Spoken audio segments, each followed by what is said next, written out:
আমাদের নেতারা কিন্তু সেটা ভুলে গেছে।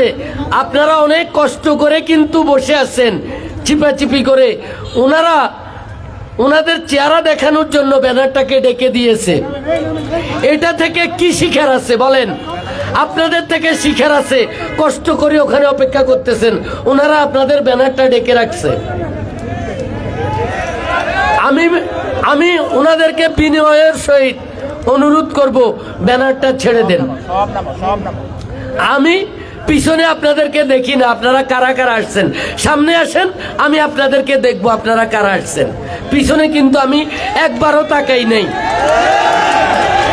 আপনাদেরকে কিন্তু আমি দেখছি, বুলুন থেকে কারা আইছে, উত্তর থেকে কারা, দক্ষিণ থেকে কারা, বেলগড় থেকে কারা, কিন্তু ব্যানার ঢাকা পার্টিদেরকে আমি একবারও তাকাই নেই। তাইলে শিখার আছে না? শিখার কোনো শেষ নাই, মায়ের উপর ওষুধ নাই। ওনাদের জন্য কিন্তু মায়ের নির্ধারিত আছে। প্রিয় নেতৃবৃন্দ, আজকের এটা কিন্তু কর্মী সভা। এখানে কিন্তু জনসভা হলে সাধারণ জনগণ আসতো। এখানে আমাদের বিএনপি পরিবারের তথা যুব দলের কর্মীরা আসছে, এটা একটা কর্মী সভা। তাই এটার একটু গুরুত্ব বহন করে, এটার আলোকে আমাদের কিছু আলাপ আলোচনা হবে। সংক্ষেপে, আমি খুব একটা লম্বা বক্তব্য রাখিও না, আর লম্বা বক্তব্য শোনার মতো আপনাদেরও ধৈর্য নেই। আমাদের উপর এই আজকের অনুষ্ঠানেও কিন্তু অবিচার হয়েছে, অত্যাচার হয়েছে। আমাদের যুব দলের আহ্বায়ক সাহেবের বক্তব্যে আপনারা মনে হয় কিছু বুঝতে পেরেছেন। শেখ হাসিনা বাংলাদেশ থেকে পালিয়ে গিয়েছে, উনার পেতাত্তাদেরকে উনি লালমাই রেখে গেছে। লালমাইয়ের প্রশাসন শেখ হাসিনার পেতাত্তা। আমি ভদ্রলোকের নাম জানি না, উনি কি হিন্দু না মুসলিম, উনি কি সাদা না কালো, আমি ভদ্রলোকের নাম জানি না। আপনাদের যিনি টিয়নু, আমি হলফ করে বলতে পারি ভদ্রলোক শেখ হাসিনার তথা আওয়ামী লীগের পারপাস সার্ভ করে লালমাইতে। উনাকে আমি বলে দিচ্ছি, শেখ হাসিনাকে হটিয়েছি। আপনাকে লালমাই থেকে বিতাড়িত করার জন্য লালমাইবাসীর একটি টিউনো অফিস ঘেরাও কর্মসূচি ঘোষণা করব। সেই কর্মসূচিতে আমি আপনাদের সাথে থাকব। 17 বছর লোটাস কামাল সাহেবের বাড়ি আপনাদের এই গ্রামে। আমি বাগমারা বাজারে 29 তারিখ 2008 সালে আমি ওনার বিপরীতে, ওনার এগেনস্টে নির্বাচন করেছি। আমি পরাজিত হয়েছি, কিন্তু আমি বাগমারা বাজারে চা খেয়েছি, মিটিং করেছি, কোনোদিন আমি বাধার সম্মুখীন হই নাই। এটাই কিন্তু বাস্তবতা। কিন্তু এই টিউনু আমার কর্মসূচিতে বাধা প্রদান করেছে। আপনার গত 3-4 মাসের সকল কর্মকাণ্ড কার কাছ থেকে আপনি কি সুযোগ সুবিধা গ্রহণ করতেছেন? আপনি বিএনপিকে বিকেন্দ্রীকরণ করতেছেন, আমরা সেটা জানি। আমাদের এখানে বিএনপিতে মনোনয়ন নিয়ে প্রতিযোগিতা আছে। এই প্রতিযোগিতা আমি সাদরে গ্রহণ করি। আমি দলের কাছে মনোনয়ন চাইব। আমি যদি মনোনয়ন না পাই, অন্য কোনো নেতাও যদি এ দলের মনোনয়ন পায়, আমি আপনাদেরকে নিয়ে সেই নেতার কর্মী হয়ে কাজ করব।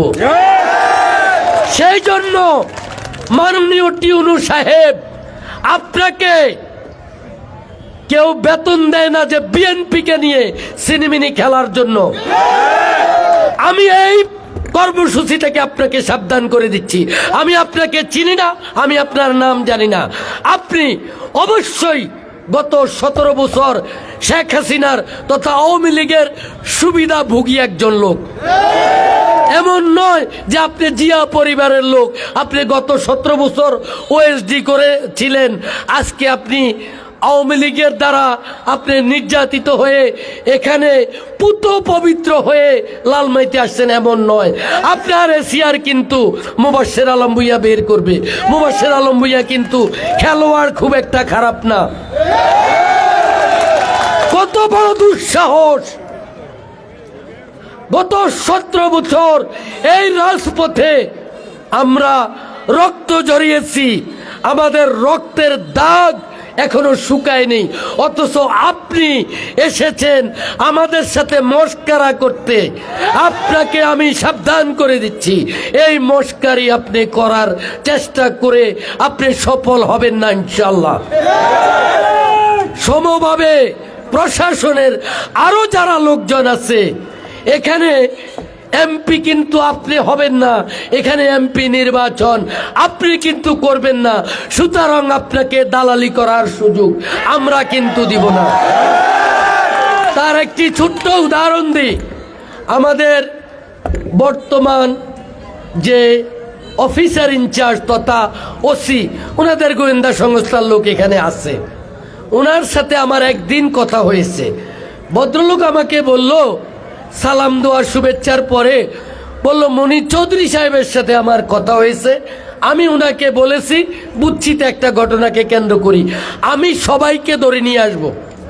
উনি বলছে, কাকে বলছে? মনির চৌধুরী সাহেবকে।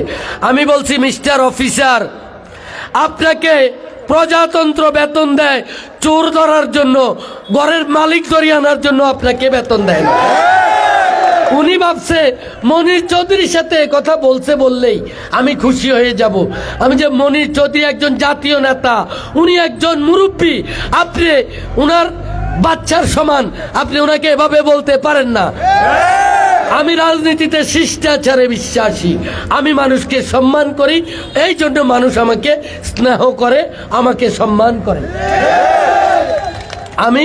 আপনি মনির চৌধুরীকে এই কথা বলছেন বললেই আমি খুশি হয়ে যাব, আমি তা মনে করি না, আমি তা বিশ্বাস করি না।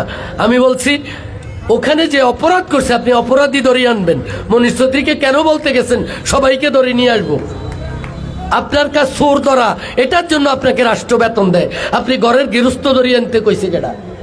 এটাতে কি আমি ছোট হয়ে গেছি মনির চৌধুরীকে সম্মান করে? নাকি আমার মনোনয়ন গেছে গিয়া? আমি মানুষকে সম্মান করি। এটা হলো আজকের আপনাদের কষ্টের জন্য কথা বলা। প্রিয় উপস্থিতি, এরপরের কথা, আপনারা এখন তো 17 বছর হয়ে গেছে, এখন পুরনো, এগুলা অনেকটা পুরনো কথা। আমি নাঙ্গলকোটে থানা পর্যায়ের একজন রাজনৈতিক কর্মী, কিন্তু মনের মধ্যে স্বপ্ন ছিল যে কোনো একদিন নির্বাচন করব, দলের মনোনয়ন চাইব, দল থেকে এমপি প্রার্থী হব, এমপি হব, এরকম স্বপ্ন নিয়ে রাজনীতিটা করি। কিন্তু বিধি হলো বাম। 2008 সালে ফখরুদ্দিন মঈনুদ্দিনের নীল নকশার অংশ হিসাবে কুমিল্লা 9 আসনকে বিলুপ্ত করি। কুমিল্লা 11 আসন তথা নাঙ্গলকোটের সাথে সদর দক্ষিণ উপজেলার একটি অংশ যোগ করে দিয়েছে পানি দিয়ে 29শে ডিসেম্বর একটি নির্বাচনী তফসিল ঘোষণা করেছে।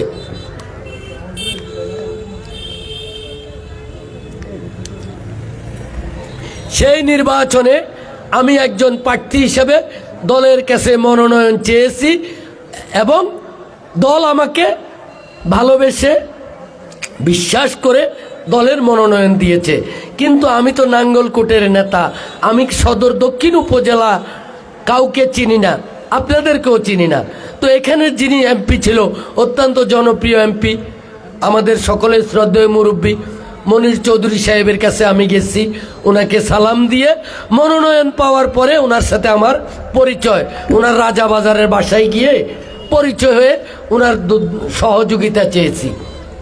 উনি আমাকে সহযোগিতার হাত বাড়িয়ে দিয়েছে, উনি এনে আপনাদের সাথে আমাকে পরিচয় করে দিয়েছে। আপনারা আমাকে যতটুকু পেরেছেন, বিএনপিকে ভালোবেসে, ধানের শীষকে ভালোবেসে, এই 6 ইউনিয়ন আমাকে 20,000 ভোট দিয়েছেন, আমি আপনাদের কাছে কৃতজ্ঞ। পাশাপাশি 20,000-এর এগেনস্টে যদি 30,000 আমার প্রতিপক্ষ পেত আমি খুশি হতাম, যদি 40,000 পেত তাও খুশি হতাম, কিন্তু 20-এর এগেনস্টে আপনারা দিয়ে লাইছেন 60,000, যেটা নাঙ্গলকোট থেকে আমি আর কাভার করতে পারি নাই। আমি জানি না সেটা কার পাপের ফসল, সেটার বিচারের ক্ষমতা আপনাদেরকে দিলাম। আমি যখন মনোনয়ন পেয়েছি, মাঠে এসেছি, শুনলাম এখানে 2টা ধারার রাজনীতি চলমান ছিল। খুব মন দিয়ে শুনবেন। একটি হলো 91 সালে বেগম রাবেয়া চৌধুরী নির্বাচন করেছে, 9,000 ভোট পেয়েছে। কিছু লোক ছিল সেই 9,000 ভোটের কর্মী। কিছু 2001 সালে যখন জনপ্রিয় জননেতা মনির চৌধুরী মনোনয়ন পেয়েছে, কিছু লোক উনার সমর্থিত কর্মী। আমি পড়ে গেলাম বিপাকে। বাংলা সিনেমা তো মনে হয় ইতিমধ্যে কম দেখেন। আগে বাংলা সিনেমার নায়িকা ভিলেন যখন আক্রমণ করত, বলতো শয়তান তুই আমার দেহ পাবি, মন পাবি না, বলে না? আমি জানি না আমি কার দেহ পাইছি আর কার মন পেয়েছি। এখানে 2 তরিকার লোক। এক তরিকা আমাকে নিয়ে মাঠে আছে, আরেক তরিকা শহরে চলে গেছে ইয়াসিন সাহেবের নির্বাচন করতে। তার মানে আমি সেদিনও বহু জাতিক বাহিনী দ্বারা নির্যাতিত। 29শে ডিসেম্বরেরও আমার অভিজ্ঞতা খুবই খারাপ। আপনারা সেদিনও আমাকে শান্তিতে নির্বাচনটা করতে দেন নাই। কপাল আমার মন্দ, গরিব মানুষের সন্তান, মন দিয়া রাজনীতিটা করতে পারি না, মন দিয়া জেলও খাটতে পারি না। সেই 29শে ডিসেম্বরের পরে একটা কমিটি হয়েছে সদর দক্ষিণ উপজেলা বিএনপির। সেই কমিটিতে আমি আমার নিয়মের মানুষ, আমি নিয়ম রক্ষা করে চলেছি। সেই কমিটিতে আমি চেয়েছিলাম এই 6 ইউনিয়ন থেকে একজন লোক দিয়ে আমরা সদর দক্ষিণ উপজেলার বিএনপির কমিটি হবে। সেই কমিটির আমার একজন সভাপতি বা সাধারণ সম্পাদক হবে, যার মাধ্যমে আপনাদের সাথে আমি কাজ করব। সেটা থেকেও আমাকে বঞ্চিত করেছে। কে করেছে জানেন? বলে দিচ্ছি। সেই কমিটি দিয়েছে আমরা 6 ইউনিয়ন, সুমন সাহেবের দিকে গেছে বরুড়া 5 ইউনিয়ন, ইয়াসিন সাহেবের দিকে 1 ইউনিয়ন। তাইলে আমরা 6 ইউনিয়নওয়ালা সভাপতি সাধারণ সম্পাদক পাই নাই। পেয়েছে কে জানেন? মনির চৌধুরীর সমর্থিত এবং সুমন সাহেবের সহযোগিতায় কমিটি চলে গেছে 5 ইউনিয়নে এবং মহানগরে। মহানগরের মাহবুব চৌধুরী সাধারণ সম্পাদক, আর সদর দক্ষিণ উপজেলার 1টি ইউনিয়ন বিজয়পুরের হাজী সিদ্দিকুর রহমান, যাদের 2 জনকে আমি চিনতাম না। এদেরকে কিন্তু নেতা বানিয়েছে মনির চৌধুরী এবং জাকারিয়া তাহের সুমন সাহেব। নেতা বানিয়ে আমাদের এই 6 ইউনিয়ন, যেটা আজকে 9 ইউনিয়ন মিনি লালমাই উপজেলার উপর এই গজব চাপিয়ে দিয়েছে। তাহলে আমাদের অভিজ্ঞতা দেখছেন? একদিনের জন্য এরা আমাদেরকে শান্তিতে থাকতে দেয় নাই। ওই জামাতে ইসলামের ভাষায় যদি একটা কথা আছে, ওনারা আমাদের সাথে জোট করেছে, জোট করে 18টা আসন পেয়েছে। এরপরে আমাদের থেকে জোট ভেঙে ওনারা আলাদা নির্বাচন করছে। তো পরে আমাদের লোকজন মিছিল করে, আল্লাহর আইন চাই, সৎ লোকের শাসন চাই, 18 তো 15 নাই, বুঝছেন নি? তো আমরা হইলাম 9 ইউনিয়নের লালমাই উপজেলা, কিন্তু আমাদেরকে শাসন করে 6 ইউনিয়নের সদর দক্ষিণ উপজেলা। তো 6 ইউনিয়নের সদর দক্ষিণ উপজেলা আমাদের লালমাইয়ের বিভিন্ন ইউনিয়ন কমিটিও দেয় ব্যাক ডেটে। আবার আপনারা কিছু কিছু লোক এটাতে মজাও পান, আমি মজা পাই না, আমার কাছে পানসা লাগে। আপনারা যেহেতু মজা পান আপনারা নেন। এখন কিন্তু ইচ্ছা করলে ওনারা, কুমিল্লা জেলা কমিটি বিলুপ্ত হয়েছে জানেন তো, এই সদর দক্ষিণ উপজেলা ইচ্ছা করলে লাকসাম বরুড়া 14 গ্রাম কমিটিও দিয়ে লাইতে পারবো। নামেরও মিল আছে, কুমিল্লা দক্ষিণ জেলা, আর এটার থানার নাম হয়েছে সদর দক্ষিণ উপজেলা। নাম কাছাকাছি আছে, ওনারা ইচ্ছা করলে যেহেতু লালমাই ইউনিয়ন কমিটি দিতে পারে, তাইলে নেক্সটে লাকসাম, মনোহরগঞ্জ, নাঙ্গলকোট উপজেলা কমিটি ওনারা অনুমোদন দিয়ে দিতে পারে, দিলে বৈধ ওই যাইতে পারে। আমি জানি না। এই হলো আপনাদের সাথে আমার প্রেম, কখন দেহ কখন মন আল্লাহ ভালো জানে। প্রিয় উপস্থিতি, পাশাপাশি আমি মানুষকে সম্মান দিতে জানি। সেই সম্মানের অংশ হিসাবে আমি আপনাদেরকে দিয়েছিলাম একটি বৈধ লালমাই উপজেলা যুব দলের কমিটি। এই কমিটিতে আমার কোনো লোক নাই। এই কমিটিতে আমি যাদেরকে নেতা বানিয়েছি এরা সবাই জিয়া পরিবারের লোক, এরা সবাই খালেদা জিয়ার লোক, তারেক রহমানের লোক, দানের শীষের লোক, এরা কোনো আমার লোক নয়। ওদেরকে আমি ক্ষমতা দিয়েছি, ওরা বাগমারা উত্তর ইউনিয়নে কর্মী সভা করেছে, দক্ষিণ ইউনিয়নে আজকের এই কর্মী সভার মাধ্যমে যারা কর্মী সভায় ভালো উপস্থিতি রাখতে পেরেছে, যাদের এই কর্মী সভা সফল করতে ত্যাগ, শ্রম, অর্থ বিনিয়োগ আছে, যারা বিগত 17 বছর বিশ্ব রোডে গেছে, আন্দোলন সংগ্রাম করছে, তারাই এখানে কমিটির নেতা হবে। এখানে নাঙ্গলকোট থেকে কেউ আসি বাগমারা দক্ষিণে নেতা হবে না। গরম বক্তৃতা দেওয়ালে হাততালি ফাইবাল্লাই কেউ বলি থাকতে পারে। বরং যদি RSPS খতিয়ান যাচাই করি নেতা বানাইতে যাই, তাহলে নেতা বানাইবার পদ দেওয়ার লোকও পাবো না, পদের থেকে লোক কমও আছে। কথা কি বুঝাইতে পারছি? যদি এসিড টেস্ট করি, হ্যাঁ, যদি এসিড টেস্ট করি, RSPS খতিয়ান চেক করি, তাইলে নেতা বানাইতে বরং লোক আরো বাড়া করি আনতে হইব। সুতরাং পদের জন্য টেনশন করেন না। আর এখানে দিয়া যদি শর্ট পড়ে, দরকার পদ আমারটাও দিয়ালাম, পদ নিয়ে কোনো কথা নাই। তবে সেই পদটাকে কলঙ্কিত করেন না। পদটা জনগণের কাছে একটু যাইয়েন আল্লাহর ওয়াস্তে। ওই যে সদর দক্ষিণ উপজেলা বিএনপির কমিটিও কিন্তু একটা আছে, কমিটিটা কিন্তু বৈধ। সে বৈধ কমিটির সভাপতি, সাধারণ সম্পাদক, আমি নিশ্চিত ওরা আপনাদের গ্রামগুলা জানে না, ওরা গ্রামগুলার নাম জানে না। তাইলে এটা কলঙ্কিত কমিটি না? সেম কুমিল্লা 10 আসনে আমি যতটুকু শুনছি, যতটুকু জানি, 35 জন MP প্রার্থী আছে, এর মধ্যে বেশিরভাগ নাঙ্গলকোটে। 35 জন, এই 35 জনের মাঠে ছাড়ি দেন। এরা যদি কেন্দ্রের নাম বলতে পারে, সবগুলা ভোট কেন্দ্রের নাম, আমি আপনাদের এখানে ব্ল্যাঙ্ক স্ট্যাম্পে সাইন দিয়ে দিব। আমি দলের কাছে মনোনয়ন চাইব না।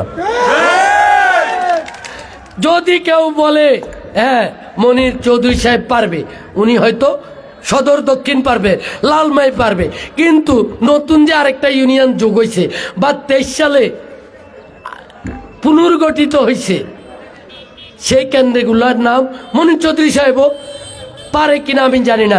যদিও উনি অত্যন্ত অভিজ্ঞ লোক, জ্ঞানের ভান্ডার, ওনার রাজনীতির বয়স আমার জন্মের বয়সেরও বেশি, ওনার রাজনীতিক অভিজ্ঞতাও অনেক বেশি, কিন্তু বিএনপি করার অভিজ্ঞতা ওনার চেয়ে আমার বেশি। বিএনপির কর্মী আমি ওনার চেয়ে বেশি চিনি। উনি বিএনপি করেছে 2001 সাল থেকে 2006 সাল পর্যন্ত, যে কয়দিন MP ছিল। এর আগে উনি আওয়ামী লীগ করেছে, জাতীয় পার্টি করেছে, বিভিন্ন সংগঠন করেছে, বিভিন্ন টাইপের ধরনের লোক উনি চেনে। কিন্তু বিএনপির লোক লালমাই, এমনকি গলিয়ারা, এবং ওনার যেটা ওয়ার্ড, উনি কিন্তু মহানগরের বাসিন্দা, উনি কিন্তু আমাদের সদর দক্ষিণ উপজেলার ভোটার নয়, লালমাই উপজেলার ভোটার নয়, উনি মহানগরের বাসিন্দা। উনি যদি নির্বাচন করতে চায় মহানগর থেকে, উনিও ভালো করবে। কারণ আমি 2017 সালে সাক্কু সাহেবের মেয়র নির্বাচনে ওই 9 ওয়ার্ডে কাজ করতে গিয়ে দেখেছি, মাশাআল্লাহ, ওখানের 90% জন লোক মনির চৌধুরী সাহেবকে ভালোবাসে। ওরা বিভিন্নভাবে ওনাকে দিয়ে উপকৃত হয়েছে, কারো বাপ হয়েছে, কারো দাদা হয়েছে, কেউ বর্তমান প্রজন্ম ওনাকে দিয়ে উপকৃত হয়েছে, বাকইবাসী ওনাকে দিয়ে কোনো উপকার পায় নাই, নাঙ্গলকোটবাসী ওনাকে দিয়ে কোনো উপকার পায় নাই। আর লাল মাইকে নিয়ে উনি কিছু বড় বড় কথা বলে। উনি বুশ্রীকে অনেক ভালোবাসে না, আপনাদেরকে অনেক ভালোবাসে, কিন্তু সদর দক্ষিণ উপজেলা করছে কিন্তু ওনার ঘরের দুয়ারে। ওই যে আপনাদেরকে কিন্তু ভালোবাসে, বরং বুচ্ছি দকার বাগমারা দক আপনাদেরকে কিন্তু থানা দিছে লোটাস কামাল। মনির চৌধুরী সাহেব কিন্তু আপনাদেরকে ভালোবাসে, ভালোবাসতে কোনো উনি কৃপণতা করে না। আপনারা ওনাকে ভালোবাসেন, নিজের টাকা দিয়ে ওনার বাড়ির যাই মিটিং সফল করে দিয়ে আসেন, ওনাকে লালমাই আসতে হয় না। আমি কিন্তু এখন নোয়াখালীর বর্ডার থেকে বাগমারা আইছি, আমি কি যদি ডাকতাম ভাই আসেন না বাড়িতে, বিরিয়ানি খাওয়াইলেও কিন্তু আপনারা যাইতেন না। কিন্তু মনির ভাইকে ভালোবেসে বাগমারা বাজার তো ওয়াব হোটেল তো গরুর গোস্ত খাইয়া আপনারা ইন্ডিয়ার বর্ডারে 27 নম্বরে গিয়ে ওনার উঠানে জনসভা সফল করে দিয়ে আসেন। এত ভালোবাসেন ওনাকে। আমি চাই আমৃত্যু এই ভালোবাসা থাকুক, কিন্তু উনি যদি আপনাদেরকে ভালোবাসতো তাহলে তখন কিন্তু উপজেলা করতে পারত বুচ্ছি, তখন করতে পারত শিশপুর, তখন করতে পারত লালমাই, তাহলে আজকের উপজেলাটা থাকতো। অনুপজেলা হয়ে গেছে মহানগরে উনি যেটা করছে।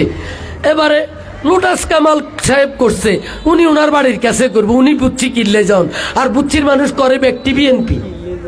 উনি কি কারণে বুচ্ছি যাই উপজেলা দিয়ে আইব? বাগমারার মানুষ উনি কাম করলেও ওনারে কেন্দ্র সিলমারি ভোট দিয়ে দেয়, উনি আল্লাহ বাগমারা করে দিছে। কারণ হাগলো হাগলের হিসাব বোঝে। বুচ্ছি উনি থানা ন, উনি যদি জেলা পরিষদও বানাই দিত বুচ্ছির মানুষে ভোট দিয়ে লাইব দানের শীষে। ইয়াল্লাই উনি বুচ্ছি দেয় না, উনি ওনার ঘরের দুয়ারে দিছে, কারণ তারা ওনারে সিলমারি ভোট দিয়ে লায়। কেমন ঠিক নেই, এই জন্য উনি করছে। তাইলে দুইজনেরটাই ঠিক। মনির চৌধুরী সাহেব ওনার বাড়ির সামনে লই গেছে, লোটাস কামাল সাহেব ওনার বাড়ির সামনে লই গেছে। তাইলে আপনারা সাবধান। আপনারা নেতারা কিন্তু আমাদেরকে সবাই ভালোবাসেন, আমরা নেতারা কিন্তু সিটার। আমরা যে আসলে কারে ভালোবাসি আমরা নিজেরাও জানি না। সুতরাং আমাদের থেকে আপনারা সাবধান থাকবেন। ভালোবাসতে হিসাব নিকাশ করি ভালোবাসবেন, কিন্তু ভোট দিতে হিসাব নিকাশ করার দরকার নেই। ভোট দিবেন দানের শীষে, ভোট কিন্তু মুবাসের বাইরে দিবেন না, ভোট কিন্তু মনির চৌধুরী সাহেবকে দিবেন না, ভোট কিন্তু জাভেদ ভাইকে দিবেন না। ভোট দিবেন কিসে? ভোট দানের সময় যাতে মাতাল তালে ঠিক, মার্কা আমাদের দানের শীষে, ঠিক আছে না? আর আমি কোনো আজকে ভোট চাইতে আসিনি, আমি আজকে এখানে আসছি সংগঠন করার জন্য, বিএনপিকে জনগণের কাছাকাছি নিয়ে যাওয়ার জন্য, খালেদা জিয়ার সালাম পৌঁছাই দেওয়ার জন্য, তারেক রহমানের রাষ্ট্র সংস্কার 31 দফার দাওয়াত পৌঁছানোর জন্য আসছি। দল যদি আমাকে মনোনয়ন দেয় আমি তখন ভোট চাইতে আসব। আর যদি আমাকে না দিয়ে অন্য কোনো ভাইকে মনোনয়ন দেয় সে ভাইয়ের পক্ষে ভোট চাইতে আসব। ঠিক আছে?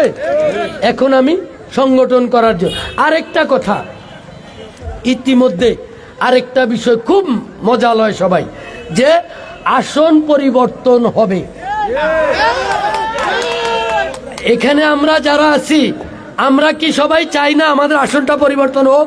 আমরা সবাই চাই আসন পরিবর্তন হোক, নয় নির্বাচনী এলাকা পুনর্বহাল হোক, জননেতা জনাব মনিরুল চৌধুরী সাহেব এই আসন থেকে মনোনয়ন পাক, উনি এই আসন থেকে এমপি হোক, আমরা মন থেকে চাই।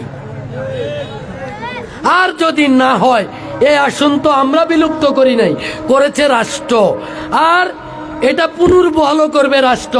এটা মনির চৌধুরী চাইলেও পারবে না, মুবাশ্বের ভূঁইয়া চাইলেও পারবে না, কিন্তু আমরা মন থেকে চাই আমাদের আসন পুনর্বহাল হোক।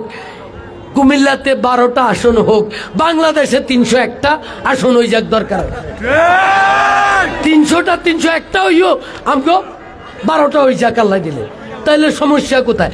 আর যদি